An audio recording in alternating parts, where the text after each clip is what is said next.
목소리로 봉독하겠습니다. 시작. 여호야긴이 왕이 될 때에 나이가 18세라 예루살렘에서 석 달간 다스리니라. 그의 어머니의 이름은 느우스다요 예루살렘 알라단의 딸이더라. 여호야긴이 그의 아버지의 모든 행위를 따라서 여호와께서 보시기에 악을 행하였더라. 그때에 바벨론의 왕 느부갓네살의 신복들이 예루살렘에 올라와서 그 성을 애워싸니라. 그의 신복들이 애워쌀 때에 바벨론의 왕 느부갓네살도 그 성에 이르니 유다의 왕 여호야긴이 그의 어머니와 신복과 지도자들과 내시들과 함께 바벨론 왕에게 나아가매 왕이 잡으니 때는 바벨론의 왕 8째 해이라. 그가 여호와의 성전의 모든 보물과 왕궁 보물을 집어내고 또 이스라엘의 왕 솔로몬이 만든 것 곧 여호와의 성전의 금그릇을 다 파괴하였으니 여호와의 말씀과 같이 되었더라. 그가 또 예루살렘의 모든 백성과 모든 지도자와 모든 용사 10,000명과 모든 장인과 대장장이를 사로잡아 가매 비천한 자 외에는 그 땅에 남은 자가 없었더라. 그가 여호야긴을 바벨론으로 사로잡아 가고 왕의 어머니와 왕의 아내들과 내시들과 나라의 권세에 있는 자도 예루살렘에서 바벨론으로 사로잡아 가고 또 용사 7,000명과 장인과 대장장이 1,000명 곧 용감하여 싸움을 할 만한 모든 자들을 바벨론 왕이 바벨론으로 사로잡아 가고 바벨론 왕이 또 여호야긴의 숙부 마따니아를 대신하여 왕으로 삼고 그 이름을 고쳐 시드기야라 하였더라. 시드기야가 왕이 될 때에 나이가 21세라 예루살렘에서 11년간 다스리니라. 그의 어머니의 이름은 하무다리요 림나인 예레미야의 딸이더라. 그가 여호야김의 모든 행위를 따라 여호와 보시기에 악을 행한지라. 여호와께서 예루살렘과 유다를 진노하심이 그들을 그 앞에서 쫓아내실 때까지 이르렀더라. 시드기야가 바벨론 왕을 배반하니라. 시드기야 제9년 10째 달 10일에 바벨론의 왕 느부갓네살이 그의 모든 군대를 거느리고 예루살렘을 치러 올라와서 그 성에 대하여 진을 치고 주위에 토성을 쌓음에 그 성이 시드기야 왕 제11년까지 포위되었더라. 그의 넷째 달 9일에 성중에 기근이 심하여 그 땅 백성의 양식이 떨어졌더라.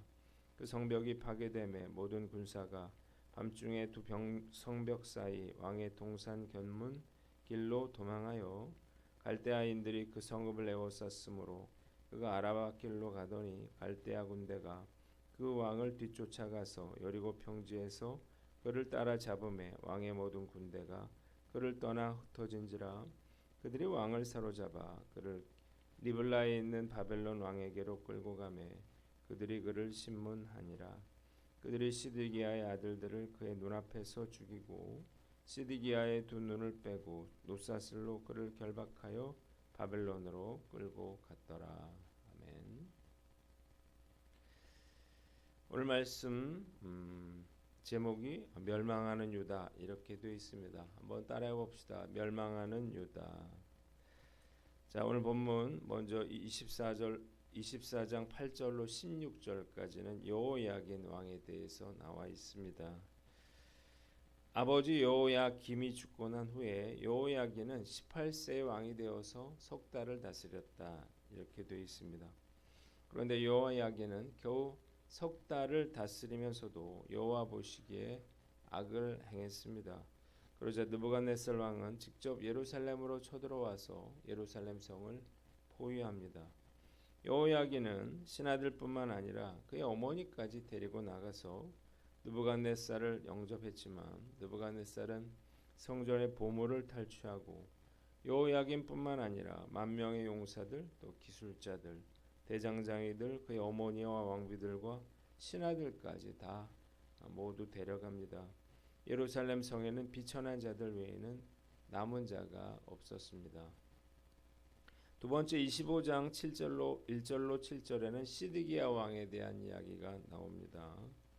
느부갓네살은 여호야긴을 잡아간 후에 자신이 마음대로 좌지우지할 수 있는 꼭두각시 임금을 세우는데 그가 바로 여호야긴의 삼촌인 마따니아입니다.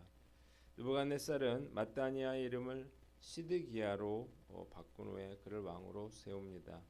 이때 그의 나이가 21살이었는데 안타깝게도 이 시드기야 역시 여호야김처럼 여호와 보시기에 악을 행하였고 하나님을 진노케 하여 하나님은 그를 쫓아내시기로 하셨습니다. 시드기야가 애굽을 믿고 느부갓네살 왕에게 반기를 들자 격분한 느부갓네살은 직접 군대를 이끌고 예루살렘 성을 포위합니다. 1년 반에 걸친 항쟁 끝에 예루살렘 성이 함락되고 백성들을 버리고 도망치던 시드기야는 사로잡혀서 느부갓네살 왕 앞에 끌려가 신문을 당하죠. 느부갓네살은 그의 눈앞에서 그의 아들들을 죽이고 그의 두 눈을 뺀 후에 그를 쇠사슬로 묶어서 바벨론으로 끌고 갑니다. 본문이 우리에게 주는 교훈이 있는데 첫째로 죄의 참혹한 결과를 분명히 알아라는 것입니다. 한번 따라해 봅시다. 죄의 참혹한 결과를 분명히 알라. 자, 불순종한 시드기야와 백성들에게 임한 하나님의 심판은 무엇인가요? 첫째로 굶주림이었습니다. 느부갓네살이 군대를 이끌고 예루살렘 성을 치러오자 시드기야는 애굽의 지원을 기대하면서 끝까지 항복하지 않았습니다. 사실 시드기야의 구원 요청을 받고 애굽의 군대가 유다 남쪽까지 진군해 오기는 했습니다. 그러나 느부갓네살이 그쪽으로 강한 방어군을 보내자 애굽 군대는 즉시 돌아갔어요. 예레미야 선지자는 그 상황에서도 아직 때가 늦지 않았으니 바벨론에게 항복하라 이렇게 피가 토하도록 시드기야에게 간청했지만 시드기야는 예레미야를 왕궁 시위대들의 감옥에 가둬놓고 이를 무시했습니다. 18개월 동안 포위된 예루살렘 성에서는 굶주림으로 인해서 부모들이 자기 아이들을 잡아먹는 그런 참혹한 비극이 발생하게 되었습니다. 두 번째 비참하고 굴욕적인 대우인데요. 느부갓네살 왕은 배신자 시드기야에게 확실한 본보기를 보여주어야 한다 이렇게 생각했어요. 그래야 다른 속국들도 유다처럼 강교한 이중 플레이를 할 그러한 엄두를 내지 않을 것이기 때문입니다. 바벨론의 병사들은 시드기야가 보는 앞에서 그의 아들들을 하나씩 죽였죠. 그는 목전에서 자신의 아들들이 죽임을 당하는 것을 보고 그제서야 피눈물을 쏟으면서 비로소 예레미야 선지자의 말을 듣지 않은 것을 후회했습니다. 느부갓네살은 군사들로 하여금 불에 달군 인두로 그의 두 눈을 뽑아내게 하는데 느부갓네살이 이렇게 한 것은 패전국의 왕을 무기력하게 만들 뿐만 아니라 백성들 앞에서 최대한의 절망과 모욕을 주기 위해서였습니다. 두 눈이 뽑힌 시드기야는 백성들과 함께 쇠사슬에 묶인 비참한 모습으로 바벨론의 포로로 끌려가게 됩니다. 세 번째 약탈과 파괴인데요. 예루살렘을 정복한 바벨론 군대는 예루살렘 성과 성전에 남아있는 모든 것을 다 약탈해 갑니다. 2차 유다 침공 때 이미 유다의 금은 보화들을 가져갔었는데 이번에는 금속으로 된 나머지 것들조차 다 빼앗아 갑니다. 성전에는 보아스와 야긴이라고 하는 두 개의 녹기둥이 있었는데 바벨론 군대는 이 두 기둥도 해체해서 바벨론으로 싣고 갑니다. 느부갓네살은 예루살렘 성을 정복한 후에 당장 예루살렘을 불태우지는 않았는데 한 달 뒤에 예루살렘을 완전히 파괴하기로 결정했습니다. 내버려두면 또다시 배반하고 문제를 일으킬까 염려했던 거예요.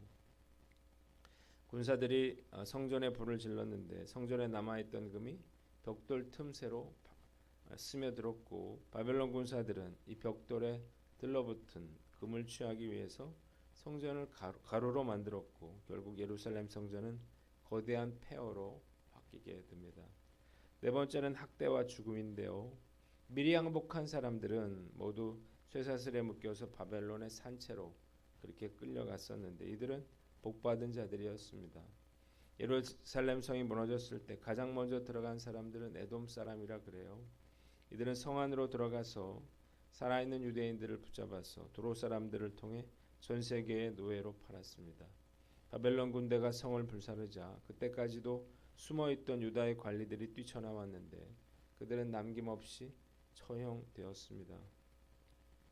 죄의 유혹은 달콤하지만 그러나 죄의 결과는 이토록 참혹하다는 사실을 우리는 알 수 있습니다.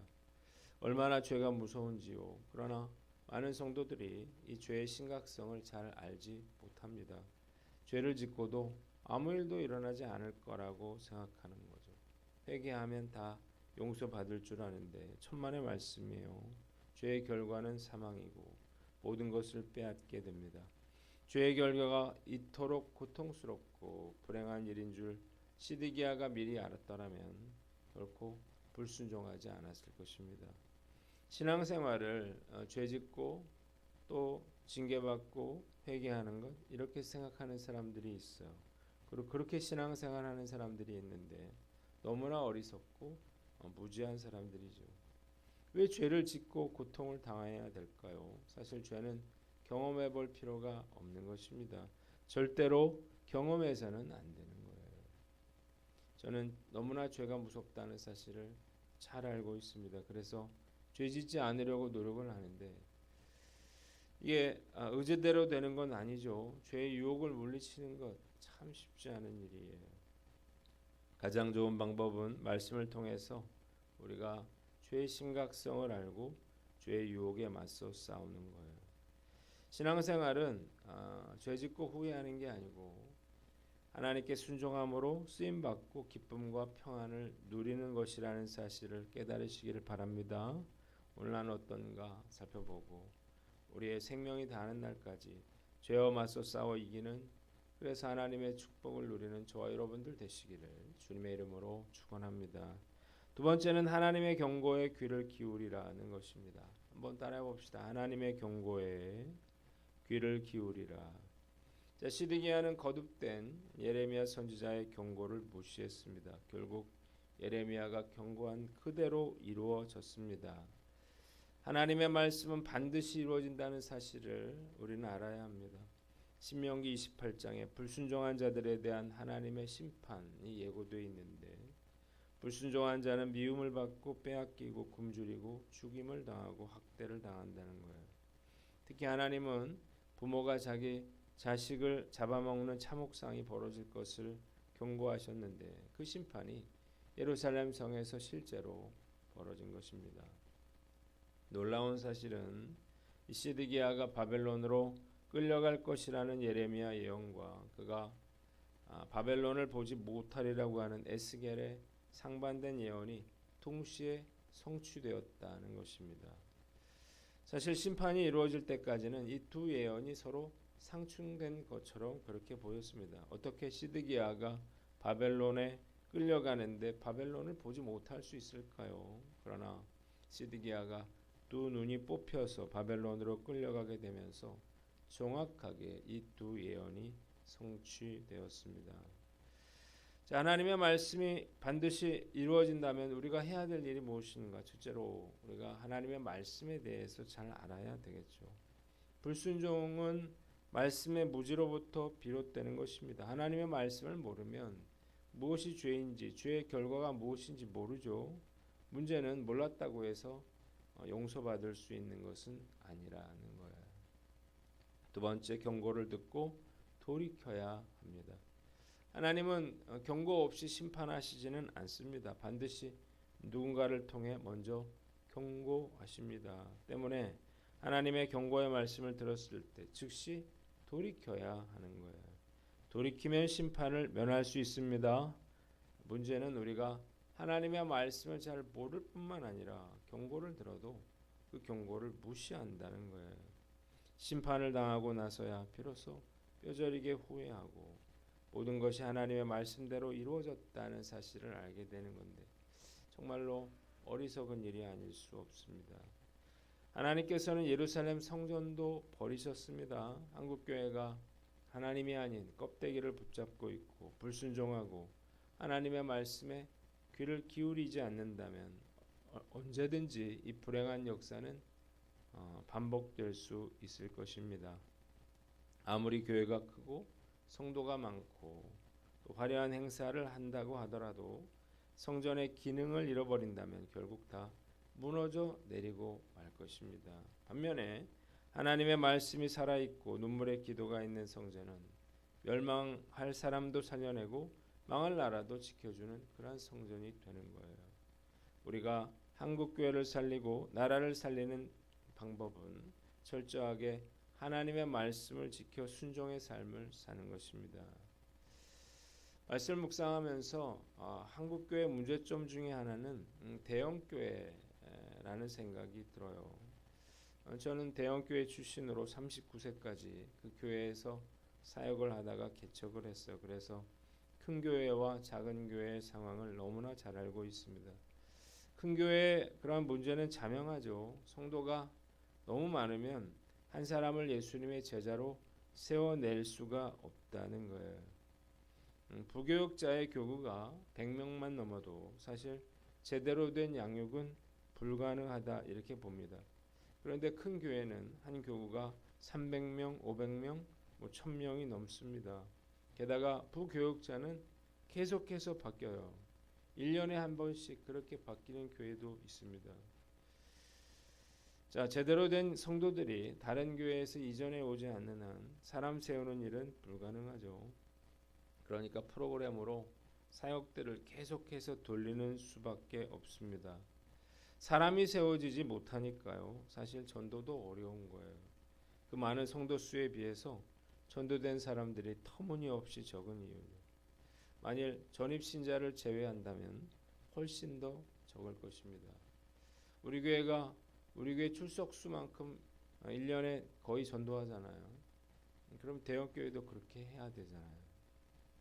한국교회가 제대로 서려면 작은 교회가 그런 역할을 감당을 해야 되는데 작은 교회가 중요한 이유는 불신자를 전도해서 정성껏 한 사람을 제자로 양육할 수가 있기 때문입니다. 제가 우리 하인교회를 개척한 후에 18년 동안 깨달은 게 있어요. 제자와 양육 사역은 결코 단시간 내에 되지 않는다는 거예요. 저는 불신자를 전도하면 새가족 소형 공부를 한 6개월쯤 하고 제자반 1년 또 사역반 1년을 했습니다. 이러면 아무리 빨라도 3년이 걸려요. 자, 그런데 불신자가 어느 정도 믿음의 사람으로 서기까지는 최소 5년에서 10년이 걸립니다. 절대로 속성으로 제자는 세워지지 않습니다. 교회 개척 후에 1년 만에 몇백 명, 몇천 명이 됐다. 이런 말에 절대로 현혹되지 말아야 되는 거예요. 그냥 전입신자가 다른 교회에서 옮겨온 것에 불과한 것입니다. 이런 사역들은 큰 교회가 할 수가 없습니다. 작은 교회가 해야 돼요. 그러나 문제는 예전처럼 전도 자체가 되지 않다 보니까 작은 교회도 성도들을 양육할 기회가 매우 적다는 거예요. 문제는 이렇게 어렵게 전도해서 성도를 세워도 이사를 가거나 또 시험에 들어서 교회를 떠난다는 거예요. 이런 상황에서 재정적으로 어려운 작은 교회 목회자는 생존을 위해서 이중직으로 몰리고 있습니다. 작은 교회가 무너질 수밖에 없는 상황인데 작은 교회가 무너지면 결국 대형 교회도 무너지고 말 것입니다. 우리 교회는 전입신자가 오지 않다 보니까 불신자 전도를 열심히 할 수밖에 없었고 그래서 지금은 불신자를 초청해서 양육하고 제자 삼는 일이 가능하게 됐습니다. 이제는 매년 중고등부에서 청년부로 장년부로 올라오는 숫자도 적지 않은데 힘들어도 우리 교회와 같은 작은 교회들이 힘을 내야 합니다. 큰 교회들 지금처럼 하다가는 주님 앞에 큰 책망을 받게 될 것입니다. 성경 말씀은 진리고 또 하나님의 말씀은 성취되었고 그리고 성취될 것입니다. 구원과 행사가 중요한 게 아니에요.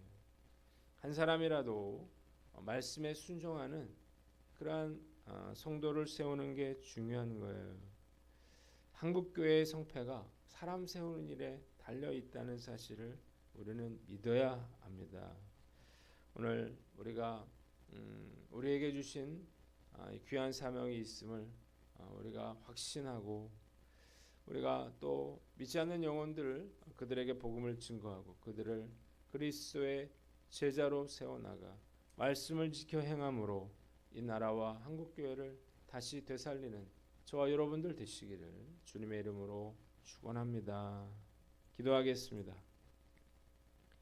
하나님 아버지, 우리가 죄의 참혹함을 알고 죄짓지 않고 말씀대로 살게 하여 주시옵소서.